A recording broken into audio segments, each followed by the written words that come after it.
সকালবেলা কিন্তু একেবারে চায়ের কাপ নিয়ে তোমাদের সঙ্গে দেখা করতে এলাম।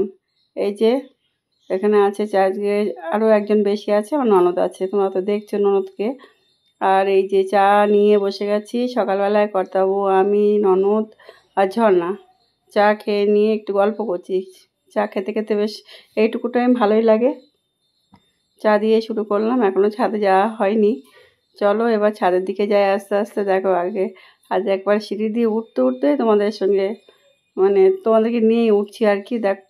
সাইড দিয়ে দেখো নাইটি কিছুই শোকায়নি, মেশিনে কাচা, তবুও সেই এতটাই বৃষ্টি হচ্ছিল ছাদে দেওয়ার পরেও সেভাবে শোকায়নি। ভেতরে রাখলাম যেটুকু যা শুকিয়ে যাবে, পড়ার অবস্থাতে আসবে আর কি। এই দেখো গাছও না খুব কম ফুল ফুটছে, জানো তো, অনেকই কম ফুল ফুটছে। গুড মর্নিং সবাইকে, কেমন আছো সবাই? আশা করছি ভালো আছো, আমরাও ভালো আছি। এই যে মোটামুটি সব গাছগুলোতে অল্প অল্প ফুল ফুটেছে। সব দিন তো আর সব বেশি বেশি দেবে না বলো, সব রকম মিলিয়ে মিশিয়ে নিতে হবে। যেদিন যেমনটা হবে সেদিন তেমনটাই নিতে হবে আর কি। তা যা ফুটেছে তা আমার পুজোর পক্ষে অনেক অনেক, কোনো অসুবিধা নেই, অনেকটাই বেশি। চলো নিচের দিকে যাই। এই দেখো নিচে চলে এসে কিন্তু আমি বিছানাটাও গুছিয়ে নিয়েছি। এসে বিছানাটা গুছিয়ে নিয়ে তারপরে মাথাটা দেখছি উড়িয়ে আছে, দেখতে খুব খারাপ লাগছে। তোমাদের সামনে তো ওই জন্য আসতেই চাই না সকালবেলায়, খুব একটা ভদ্রস্থ অবস্থায় থাকি না বলে ভাবি যে ক্যামেরার সামনে আসবো, দেখতে খুবই খারাপ লাগবে। ভাবলাম যে মাথাটা একটুখানি পাট করে নিই। চুল তো নেই মাথায়, উঠে যেটুকু আছে। আর এই বর্ষার জন্যে চিরুনি দেবো কি, চিরুনি দেওয়ার আগে চুল আগেই হাতে উঠে আসছে, এত পরিমাণে চুল উঠছে জানো না। এবার এই ঘরটা তো মোটামুটি বিছানাটাকে গুছিয়ে নিয়েছে, টুকটাক কাজ করবো। এই যে ছোটো ওই আলমারিটা আছে না, ওইটা একটুখানি গুছিয়ে এলাম, সেটাও তোমাদেরকে সঙ্গে নিতে পারিনি। ছোটো আলমারি বলতে ওই যেটা ছোটো ওয়ালড্রপ, যেটা ঘরের পলার জামা কাপড় যেগুলো থাকে সব সময় দেখো গুছায় কিন্তু হুড়িয়ে থাকে। আর এই যে মানি প্ল্যান্ট গাছ, অনেক দিন ধরে এই মানি প্ল্যান্টগুলো জানো তো লাগিয়ে রেখে আমি বাড়ি থেকে গিয়েছিলাম, মেয়ের ওখানে গেছিলাম, তাও ধরো 1.5 মাস। তারপরে আবার এই ননদের বাড়ি থেকে এই সব মিলিয়ে মোটামুটি আরও 1 সপ্তাহ মতো চলে গেল। তারপরে এই গাছগুলোকে আজকে ভাবলাম একটুখানি ধোয়াধুয়ি করে, কোটোগুলো খুব নোংরা হয়ে গেছে, এবার সেগুলো ধোয়াধুয়ি করছি। আর মানি প্ল্যান্ট গাছ তো অনেক দিন যাবত আমি রাখতাম জলে বা মাটিতে যেখানে রাখি, তারপর নষ্ট হয়ে যাচ্ছিলো। হঠাৎ করে দেখছি মানি প্ল্যান্টগুলো খুব ভালোই গ্রো করছে। তাহলে কি আমার পয়সা হলো? মানি প্ল্যান্ট হওয়া নাকি পয়সা হয়। এবার এইসব লোকে বলে, তাহলে কি আমার মানি প্ল্যান্ট ভালো হচ্ছে কি পয়সা আসবে নাকি পয়সা হয়েছে বুঝতে পারছি না। যাই হোক, যেটাই হোক না কেন গাছগুলো তো ভালো হচ্ছে, পয়সা হোক চাই না হোক, তাতে আমার কিছু যায় আসে না। আমার মোটামুটি গাছগুলো ভালো হলেই হলো আমার। কি ভালো লাগে না দেখতে বলো, কি সুন্দর সতেজ মতো। কিন্তু আমি যখন নেকচে পড়ে, কি যে একটা ওর যে কি একটা অসুবিধা হয় বুঝি না তো। গাছ লাগাবো আর সে কি মুছে যাবে মনে হয়।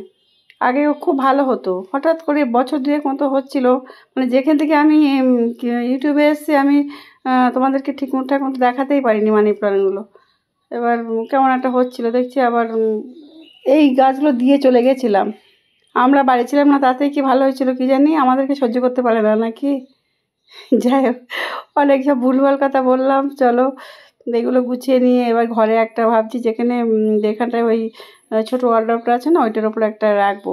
দেখি কতক্ষণ রাখবো জানি না, ওই রকম বলি কিন্তু রাখা হয় না। এই যে জারটা জলে ভিজিয়ে রাখছি না, এটা তো ভাবছি কিছুটা মানি প্ল্যান্ট রেখে দেবো।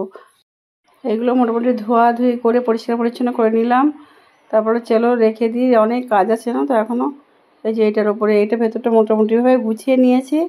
আর এই ওপর সাইডগুলো একটু মুছবো। দেখো একটা প্যান্ট ঝুলছে, এটাকেও সরাতে হবে, খুব দেখতে বাজে লাগে।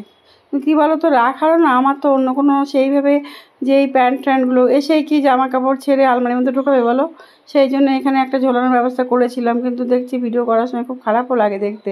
আগের দিনের একটা ভিডিওতে দেখলাম এরকম কী সব ঝুলছে, আমার পরে না এত খারাপ লাগছিলো, কিন্তু তখন আর কোনো উপায়ও ছিল না যে কেটে ছেটে দেবো যে। আর নাও যেমন তেমনই করি। ওই যাই হোক, দেখো মোটামুটি এই দেখো প্যান্ট দেখেছো তো, এবার কিন্তু প্যান্টটাকে আমি উঠিয়ে দিয়েছি, দিয়ে এটা দিয়েছি। কিন্তু পরবর্তীতে আমি এটা আবার সরিয়েও নেবো। এটা ঠিক অনেকে বলে যে বেডরুমে নাকি মানি প্ল্যান্ট রাখে না, যে যা পারে বলে আর কি। এই দেখো এরকমটা গুছিয়েছি। এই ব্যাগটার মধ্যে না গতকাল যে এতে গিয়েছিলাম, কি বলে না, কী বলি কী বলি ভগবান জানে। কেমন লাগছে বলো কিন্তু এটা এখানে মোটামুটি গুছেছি, এমন কিছু ভালো লাগার মতো কিছুই না, তবু ওই যেটা করি সেটাই ভাবি। এখন আমরা ঘরটাও ঝাড় দেবো, ঘরটা ঝাড় দেওয়া তোমাদের সঙ্গে অত ঝাড় দেওয়াটাও আর দেখাবো না। চলো দেখি বাজারে কী নিয়ে এসছে দেখে আসি চলো। এ দেখো বাজারে এসে গেছে, এই যে আলু, চাল কুমড়ো, শসা, কাঁচা লঙ্কা, মিষ্টি কুমড়ো, কচুরমুখী, পটল, ঢ্যাঁড়স, আর ওদিকে আছে ছোট ছোট দুখানা ইলিশ মাছ। বলেছিলাম আজকে মাছ আনতে না করেছিলাম, বলেছিলাম চিংড়ি মাছ আছে ওটাতে লাউ ছিল, লাউ করব, উচ্ছে আলু ভাজা করব, আর ইলিশ ডিমের ঝোল করব। সবার দেখছি মাছ নিয়ে এসছে, এদিকে মুড়ি নিয়ে এসছে। মোটামুটি আজকের বাজার এই। আর তারপরে দেখো চলো আমি এই এসছে আবার এই কীর্তনের যে গাড়ি আসে না, অনেক দিন ধরে ওরা মানে আসে, আমার সঙ্গে দেখা হয় না যেহেতু আমি বাড়িতে ছিলাম না, তাই জন্য আজ একটুখানি ভাবলাম কীর্তনের গাড়ি অনেকক্ষণ এখানে গান করলো, কি ভালো লাগে।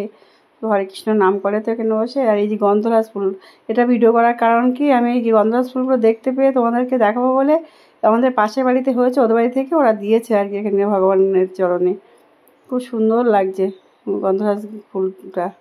ওই দেখো আমাদের রাধারানী ওর হাতে দিয়েছে, না তুই দিয়ে দে, ওই টাকা চাল আলু সব ওর হাত দিয়ে দিয়েছি আর কি। ও যেহেতু এসছে যে তুই দিয়ে দে। আর ওই দেখো দিদি আসছে ওখান থেকে, মানে যেটা গাড়িটা আছে এদিকে বাইক আছে তো দিদি ওখান থেকে আসতেই পারছে না। এবারে তারপর দেখো ওই সাইড দিয়ে দিদি আবার আসলো আর কি। আর চলো আমার তো মানে আমি পুজোর জন্য রেডি হয়ে গেছিলাম, এবার চলো পুজোটা করে নিই আগে। শ্রীকৃষ্ণ গোবিন্দ হরে মুরারে, হে নাথ নারায়ণ বাসুদেবা, শ্রীকৃষ্ণ গোবিন্দ হরে মুরারে, হে নাথ নারায়ণ বাসুদেবা, হরে কৃষ্ণ কৃষ্ণ কৃষ্ণ হরে হরে, হরে রাম রাম রাম হরে হরে। এ দেখো লাউটা দিয়ে কেমন জল গলছে দেখেছো তো, মানে কি অবস্থা, মনে হচ্ছে না ঝোল দিয়েছি একদম না, সেই বসিয়েছি একটুখানি ঢাকা দিয়েছিলাম আর দেখো জল গলে কি অবস্থা। ওই জন্য এটা ঢাকা চাপা উঠিয়ে দিলাম, এবার এর মধ্যে হতে থাকুক। অনেকটা গ্যাসটা জোরও দিয়েছি, তার মধ্যে এসে আগে কী করলাম বলো তো, জল খাবারটা খেয়ে নিলাম, রুটি খেয়ে নিয়েছি। আর রুটি খাওয়ার কি তোমাদের সঙ্গে শেয়ার করো, রোজ রোজ তো রুটিই খাই, এত কিছু খাই না। আর তারপরে অনেকক্ষণ লাগছে লাউটা হতে, দেখো একদম আমার তো মনে হয় 1 ঘন্টারও বেশি লেগে গেল, এতক্ষণ লাগলো। একদম তো শুকাতে হবে, না শুকলে তো ভালো লাগবে না, মানে সেই টেস্টটা আসে না জানো তো। আর ইলিশ মাছটাকে একটু ঝাল করবো, এই যে ঝালটা মানে ঝোলটা দিয়ে দিয়েছি, একটুখানি হলুদও মনে হচ্ছে দিতে হবে, কালারটা কেমন এসছে। আর তুমি সেই তরকারি দেখো, এই তো এখন তো এর গেট আপটা এই দেখছো। এবার এই যে কালো তেঁতুলটা দেওয়ার পরে এর রঙটা যে কী হবে, মানে স্যার তোমাদেরকে কী বলবো, খুব বাজে একটা কালার আসে তখন। ওই যে মাছগুলো দিয়ে দিলাম, আমি একবারে মুরোলা যে সহ করে নিচ্ছি, বেশি তো মাছ না, অল্পই মাছ, ওই জন্য সবটা দিয়ে দিলাম। আর তুমি তো এই তরকারি খাবেও না, ওর ওই আলাদা তরকারি।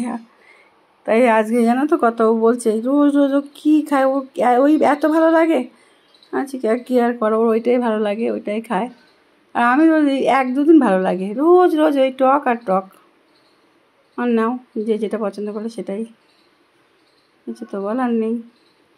যাক এই টকটাও মোটামুটি রান্না মোটামুটি কমপ্লিট হয়ে গেল। আর তারপরে দেখো একেবারে দেখালাম এই যে রান্নাগুলো একটু একটু দেখে নাও, সব তো দেখেছো। এই যে সেই টকের কালার, এবার দেখো ওইটা তো ইলিশ মাছ দেওয়া ছিল আর কি।